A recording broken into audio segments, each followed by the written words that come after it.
Hi, hello to everyone. This is Kavish IS, and we are going to start a new series, Previous Year Question Analysis. Now, मैं modern history के questions को आज discuss करने वाला हूं, लेकिन discuss करने से पहले आपको ये बात समझना होगा कि मोस्ट ऑफ द जो प्रीवियस ईयर क्वेश्चन है ना, उसे मैंने टॉपिक वाइज बाइफरकेट कर दिया है ताकि आपको ये समझ में आ सके कि कौन सा टॉपिक कितना इम्पॉर्टेंट है। जैसे कि अगर मॉडर्न हिस्ट्री की बात करें तो आपको कोई ना कोई मूवमेंट से क्वेश्चन मिल ही जाएगा, इंडियन नेशनल कांग्रेस से क्वेश्चन मिल ही जाएगा, बहुत सारे जो रिफॉर्म थे या फिर जो उस समय का ब्रिटिश गवर्नमेंट एक्ट ला रहा था वहां से भी क्वेश्चन आपको मिल जाएगा। गांधी जी के ऊपर बहुत सारे क्वेश्चन मिल जाएंगे। तो मैंने क्या किया है, पूरा ये प्रीवियस ईयर क्वेश्चन एनालिसिस को टॉपिक वाइज डिवाइड कर दिया है। सो आज का जो हमारा टॉपिक है वो इंडियन नेशनल कांग्रेस से रिलेटेड है। जितने सारे भी प्रीवियस ईयर क्वेश्चन में इंडियन नेशनल कांग्रेस आया हुआ है उसे हम लोग क्या करने वाले हैं, डिस्कस करने वाले हैं। अब ये तो बात हो गई प्रीवियस ईयर क्वेश्चन एनालिसिस की, लेकिन अगर आपको तैयारी करनी है 2024 प्रीलिम्स की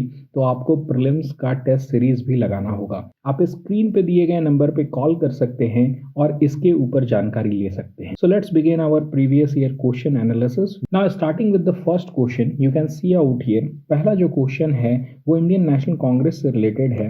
Which one of the following movement has contributed to split in the Indian National Congress? कौन सा ऐसा मूवमेंट था जिसकी वजह से इंडियन नेशनल कांग्रेस में स्प्लिट हो गया, वो दो भागों में टूट गया, जिससे कि मॉडरेट्स और एक्सट्रीमिस्ट जो हैं वो इमर्ज हुए।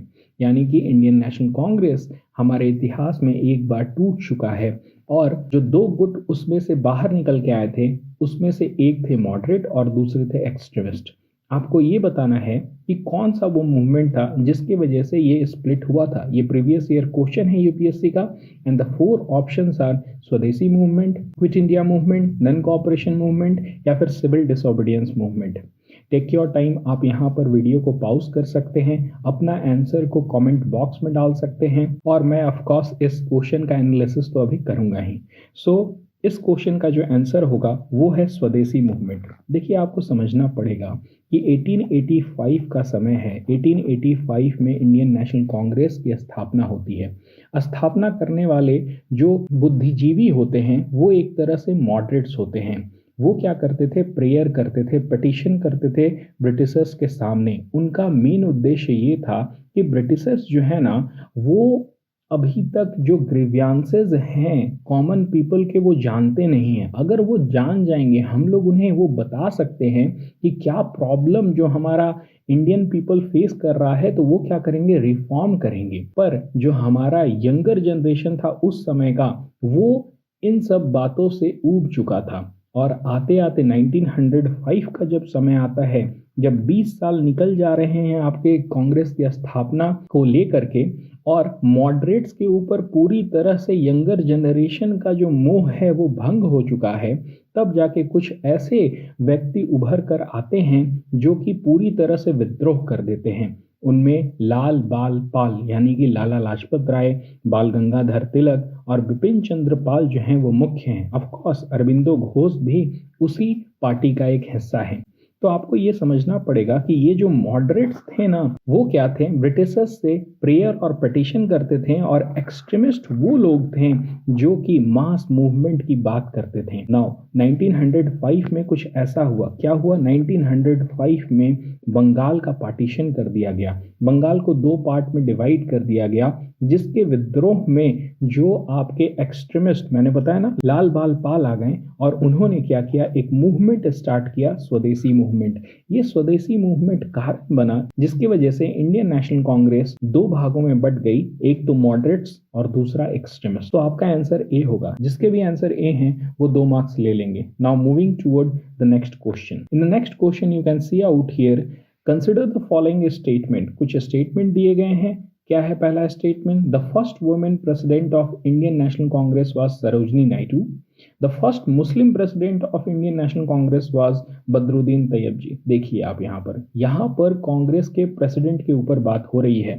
तो कांग्रेस का सेशन कहाँ हुआ, कांग्रेस का उस सेशन में प्रेसिडेंट कौन थे, कौन सा ईयर था, प्लेस क्या था और इम्पॉर्टेंट वहां पर डिसीजन क्या लिए गए, ये सब आपके लिए इम्पॉर्टेंट है। तो यही चीज हमें सीखना है, इसीलिए प्रीवियस ईयर क्वेश्चन इंपॉर्टेंट होता है कि हम जो अपनी तैयारी है ना उसको स्ट्रीमलाइन कर सके, क्या क्या इंपॉर्टेंट चीजें हैं ना उनके ऊपर ज्यादा ध्यान दे सके। नाउ इस क्वेश्चन का भी आंसर आप क्या करिएगा, कमेंट सेक्शन में दीजिएगा, पॉज करिए और इसका आंसर दीजिए। Let me tell you the answer now. पहला स्टेटमेंट जो बोल रहा है कि पहली वुमेन प्रेसिडेंट जो इंडिया नेशनल कांग्रेस की थी वो सरोजनी नायडू थी, ये गलत स्टेटमेंट है। ये इसलिए गलत स्टेटमेंट है कि पहली जो वुमेन प्रेसिडेंट थी ना वो थी एनी बेसेंट।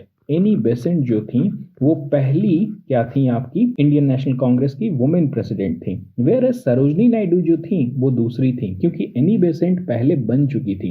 एनी बेसेंट 1917 में ही बनी थी और कौन सा सेशन में, कलकत्ता सेशन में। आपको समझना पड़ेगा कि एक समय ऐसा हो गया था ना कि जब मॉडरेट्स और एक्सट्रीमिस्ट के बीच में लड़ाई हुई और एक्सट्रीमिस्ट में से जितने सारे भी एक्सट्रीमिस्ट थे वो एक तरह से गायब हो गए। लाला लाजपत राय यूएसए चले गए, आपके बाल गंगाधर तिलक को जेल में डाल दिया गया, 1914 तक वो जेल में ही रहे। तो एक तरह से एक वाइड जो है खालीपन था इंडियन नेशनल कांग्रेस में बहुत सालों तक, और उस समय एनी बेसेंट जो थी वो एक बहुत बड़ी नेता बन करके उभरी। एनी बेसेंट ने ही होम रूल लीग का स्थापना की, तो वो फर्स्ट वुमेन प्रेसिडेंट तो थी, लेकिन अगर यहाँ पर क्वेश्चन थोड़ा सा बदल दिया जाता ना, फर्स्ट इंडियन वुमेन प्रेसिडेंट, तो सरोजनी नायडू ही आंसर होती। वो भी इंडियन नेशनल कांग्रेस की प्रेसिडेंट बनी थी, लेकिन उनका जो सेशन था ना वो कानपुर सेशन था। कानपुर में जब आपका इंडियन नेशनल कांग्रेस का हो रहा था अधिवेशन, तो उस समय सरोजनी नायडू प्रेसिडेंट बनी थी और वो समय था 1925 का। तो ये सारे जो पॉइंट है ना उसको आप क्या करिएगा, एक साथ ही लिख दीजिएगा कि कब कौन प्रेसिडेंट थे। हालांकि जो सेकंड स्टेटमेंट है, the first Muslim president of Indian National Congress was Badruddin Tyabji, ये पूरी तरह से सही है। जो तीसरी बार जो थर्ड आपका इंडियन नेशनल कांग्रेस का सेशन हुआ था मद्रास में, कब देखिए 1885 में आपका बना था इंडियन नेशनल कांग्रेस, लेकिन 1887 थर्ड वाला जो हुआ वो हुआ मद्रास में। और मद्रास में जो थे आपके उस समय के मुस्लिम प्रेसिडेंट, जो उस समय के प्रेसिडेंट थे वो बदरुद्दीन तैयब जी थे, तो ऑफ कोर्स वो बने फर्स्ट मुस्लिम प्रेसिडेंट। वो बहुत सारे चीजों में फर्स्ट थे, जैसे फर्स्ट इंडियन बैरिस्टर थे, first Muslim chief justice of Bombay high court थे। तो हम एक और प्रीवियस ईयर क्वेश्चन करेंगे जिसमें कि टॉपिक जो रहेगा ना उसमें रहेगा इंपॉर्टेंट पर्सनालिटी। हम लोग बहुत सारे इंपॉर्टेंट पर्सनालिटी के जो क्वेश्चन यूपीएससी पूछते हैं ना उस नजरिए से भी अपना पूरा क्वेश्चन पेपर एनालिसिस करेंगे। अभी तो इंडियन नेशनल कांग्रेस चल रहा है और आप लोगों ने देख लिया कि किस तरह के क्वेश्चन यहाँ पर भी आ रहे हैं। Now moving toward the third question. Now third question क्या बोलता है कि with reference to Congress Socialist Party. अब ये भी एक कांग्रेस का ही पार्ट था। कांग्रेस सोशलिस्ट पार्टी जो था वो कांग्रेस से ही एलिजियंस रखता था, कांग्रेस का ही एक तरह से आप पार्ट कह सकते हैं, इसलिए मैंने यहां पर इसे डाला है। तो with reference to the Congress Socialist Party consider the following statement. क्या क्या स्टेटमेंट है? पहला स्टेटमेंट बोलता है कि it advocated the boycott of British good and evasion of taxes. Second statement बोलता है it wanted to establish the dictatorship of proletariat. Third statement है it advocated separate electorate for minorities and oppressed class. Now एक एक करके मुझे समझाने दीजिए। पहला क्या बोल रहा है? सिंपली बोल रहा है कि ब्रिटिश गुड का बाइकॉट करने के लिए आपका कांग्रेस सोशलिस्ट पार्टी कहते थे। दूसरा बोल रहा है कि it wanted to establish a dictatorship of proletariat. Proletariat मतलब वो होते हैं जो कि आपके मिडिल क्लास पीपल होते हैं या फिर वर्किंग क्लास जो पीपल होते हैं जिनके पास जमीन ये सब नहीं होती थी ना, उन्हें प्रोलेटेरिएट कहते हैं। तो क्या वो डिक्टेटरशिप जमाना चाहते थे? अब यही पॉइंट जो है ना वो बहुत इंपॉर्टेंट है। कभी भी कोई भी जो सोशलिस्ट पार्टी है ना वो डिक्टेटरशिप की बात नहीं करता है। मार्क्सिज्म की बात होती है, पर मार्क्सिज्म में भी जो डिक्टेटोरियलशिप है ना वो कांग्रेस सोशलिस्ट पार्टी नहीं चाहती थी। पहले मैं कुछ पॉइंट आपको बता देता हूं, अगर आपको आंसर आता है तो आप कमेंट सेक्शन में डाल दीजिए या अपने मार्क कर लीजिए आपका क्या आंसर है। Let me tell you about Congress Socialist Party. Congress Socialist Party 1934 में उसकी स्थापना हुई और करने वाले कौन थे? जयप्रकाश नारायण थे। जयप्रकाश नारायण या फिर आचार्य नरेंद्र देव का भी अगर आप नाम याद रख रहे हैं ना तो वो पर्याप्त है।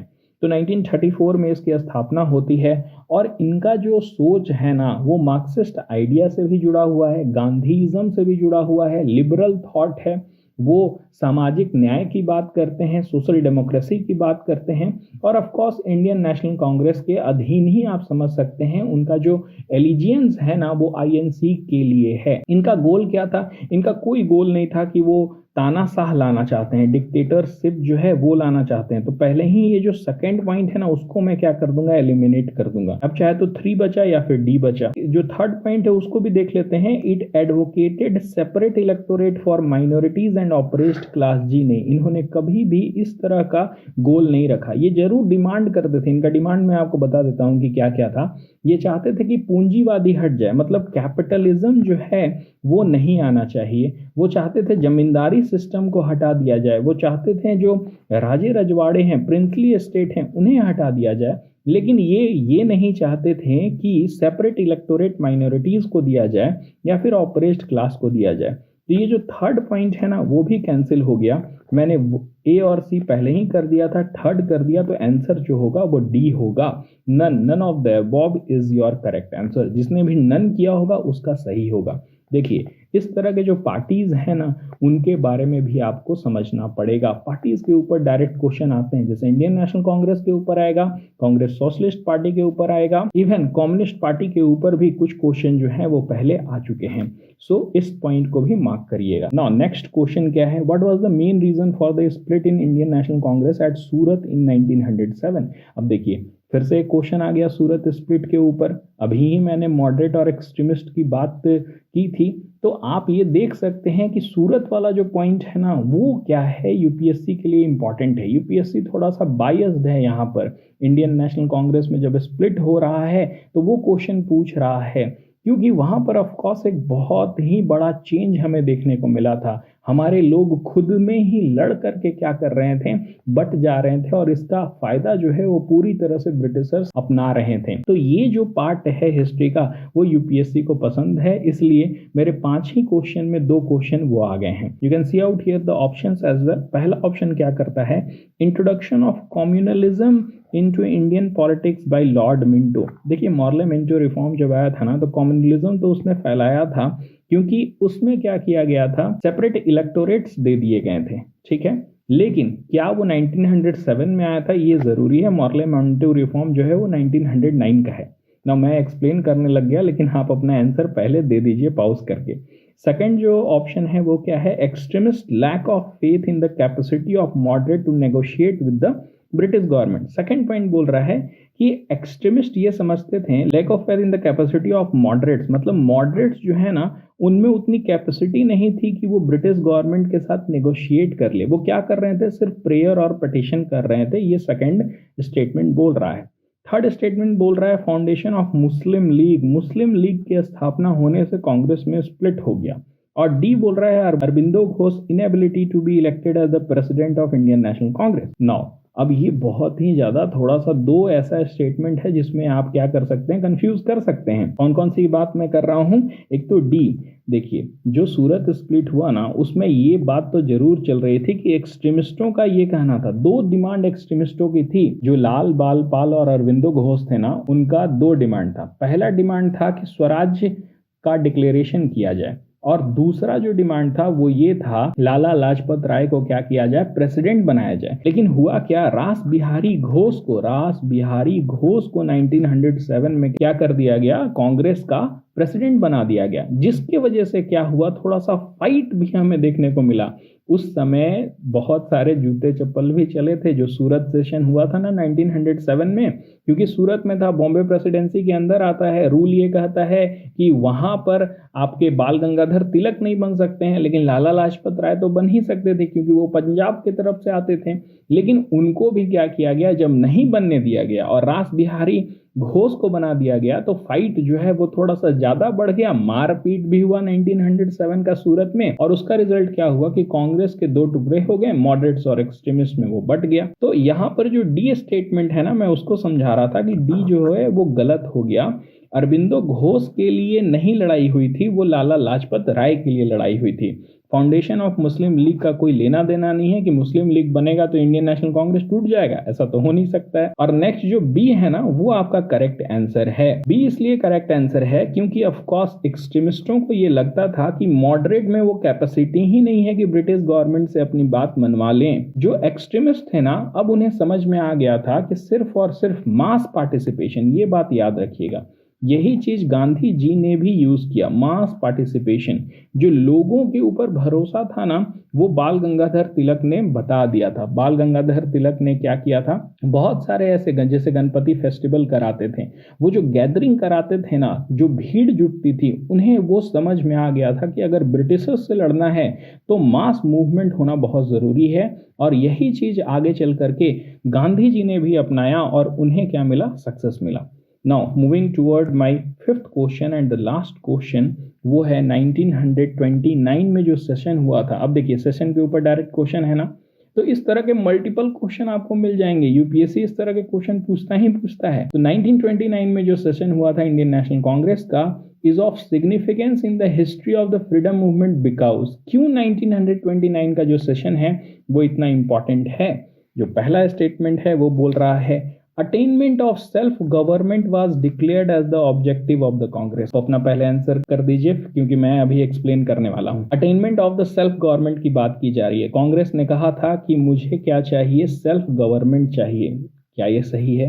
दूसरा, अटेनमेंट ऑफ पूर्ण स्वराज। Now let me tell you one thing कि 1906 का जो कांग्रेस सेशन था ना, उसी में एक्सट्रीमिस्टों ने ये बात मनवा ली थी स्वराज की। उस समय जो सेल्फ गवर्नमेंट की बात थी ना, आपको समझना पड़ेगा कि स्वराज मतलब सेल्फ गवर्नमेंट और पूर्ण स्वराज मतलब कंप्लीट इंडिपेंडेंस। तो इसका आंसर असल में बी होगा। अटेनमेंट ऑफ पूर्ण स्वराज was adopted as the goal of the Congress. ये 1929 में ही हुआ था। और ये जो सेशन है वो बहुत इंपॉर्टेंट इसलिए है क्योंकि ये लाहौर में हुआ था और उसके साथ साथ इसके जो प्रेसिडेंट थे वो हमारे पहले प्रधानमंत्री बने, यानी जवाहरलाल नेहरू जो थे वो इस कांग्रेस सेशन के प्रेसिडेंट थे। और इसी में ये अडॉप्ट किया गया कि पूर्ण स्वराज यानी कंप्लीट इंडिपेंडेंस जो होगा वही होगा आपका गोल इंडियन नेशनल कांग्रेस का।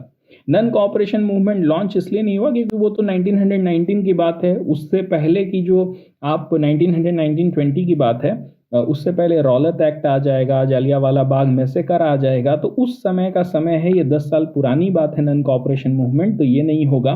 राउंड टेबल कॉन्फ्रेंस इसी समय का है लेकिन वो 1930 में स्टार्ट हो रहा है, 1930 में स्टार्ट हो रहा है। तो इसीलिए ये भी जो पार्ट है डी है वो भी नहीं होगा। B is the correct answer. B आपका सही आंसर है। जिसने भी इसको किया होगा उसको 2 मार्क्स मिल गए। तो 5 क्वेश्चन थे, 10 मार्क्स के थे। आप लोग कमेंट सेक्शन में बताइए कि आपका कितना मार्क्स आया। ये तो हमारा पहला पार्ट था। इस तरह के बहुत सारे पार्ट आने वाले हैं, तो ऑफ कोर्स सब्सक्राइब करके रखिए, प्रेस द बेल आइकन क्योंकि नोटिफिकेशन आपके पास आ जाएगा। That's it for this video. Thank you.